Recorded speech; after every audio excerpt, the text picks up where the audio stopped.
Umunsi umwe umuntu yagize amahirwe yo kuganira n'urupfu maze ararubwira ati reka nizere ko ubwo uri inshuti yanjye utazantungura n'ujya kuntwara, maze narwo ruti humura nzaguteguza ninjya kuza. Umunsi umwe yicaye atuje ndetse yishimye cyane abona ruraje, nawe atera hejuru ati nizere ko atari njye uje kureba kuko waba untunguye rwose pe. Maze urupfu ruramuseka cyane rutese ninde wumvise no mu mateka ya kera wigeze ajya inama nanjye, ngewe nzira igihe nshakiye kandi nkajya aho nshaka ntawe umpagarika, ahubwo banguka tugende. Nimvuga iri zina benshi murizi murahindura inyifato, ariko nta kundi kuko umunyarwanda niwe wivugiye ati erega ni iwacu wa twese.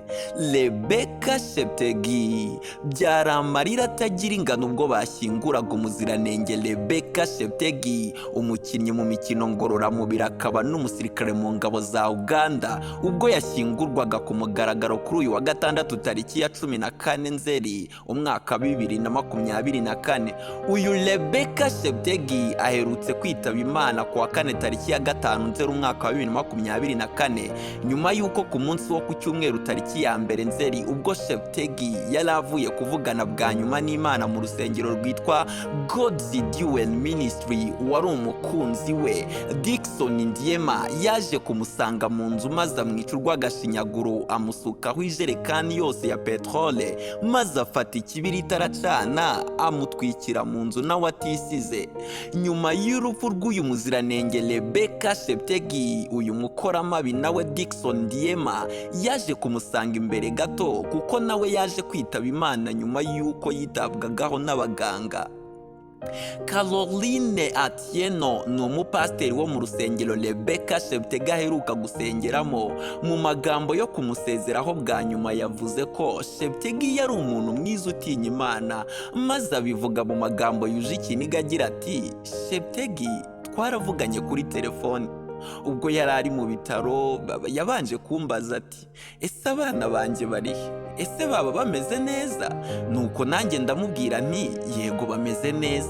Yahise asuka amarira menshi cyane maze akomoza ku mukunzi we wamuhemukiye ati ariko Dickson byibuze ntiyashoboraga gutekereza byibuze ngo arebe uburyo namukundaga, ngo arebe ibihe twanyuranyemo, ubu koko yiyibagije ibyo namukoreye? Ese ntiyigeze abona ko namwangaga maze ahitamo kuntwika koko?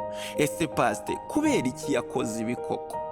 Caroline Atieno, pastor wavuganye na Rebecca Cheptegei ubwo yari ari mu bitaro atarashyiramo umwuka, yahumurije buri wese witabiriye umuhango wo gushyingura bwa nyuma Rebecca Cheptegei. Agnes Ndiema na Joseph Cheptegei, ababyeyi ba Nyakwigendera, basutse amarira menshi kumva y'umwana wabo, maze nyina umubyara Agnes Ndiema yifashisha agakapu ka Cheptegei yakuye mu mikino ngororamubiri ubwo yari avuye i Paris mu mikino Paralympique, ati uru ni urwibutso ntazibagirwa ku mwana wanjye, yakundaga guhatana kandi agakunda gufasha umuryango we ndetse yakundaga abana be cyane, none barabasize koko. Umuhango wo gushyingura Rebecca Cheptegei wabereye mu karere ka Ubwo mu gihugu cya Uganda, ahatuye umuryango we tariki ya 14 Nzeri umwaka wa 2024. Gusa mbere yaho gato tariki ya 13 Nzeri habanje kuba umuhango wo gusezera bwa nyuma Cheptegei mu gihugu cya Kenya, mbere y'uko isanduku yurizwa imodoka ikajyanwa mu gihugu cya Uganda ku ivuko. Umuhango wo gushyingura uyu muziranenge Rebecca Cheptegei witabiriwe n'imbaga nyamwinshi ndetse n'inzego zitandukanye zirimo iza leta ya Uganda, ndetse ashyingurwa mu cyubahiro n'igisirikare cya Uganda. Cheptegei ku myaka 33 y'amavuko asize abana 2 bakiri bato n'intimba itazashira mu muryango we. Rebecca Cheptegei, Imana imuhe iruhuko ridashira kandi abasigaye kugira umutima ukomeye wo kwihangana. Ndabashimiye namwe mwemeye kuntega amatwi hano kuri Ukumbuye iki TV. Nge wabateguriye kandi nkabagezaho ibi byose nitwa Bimenyimana François. Imana ibahe umugisha.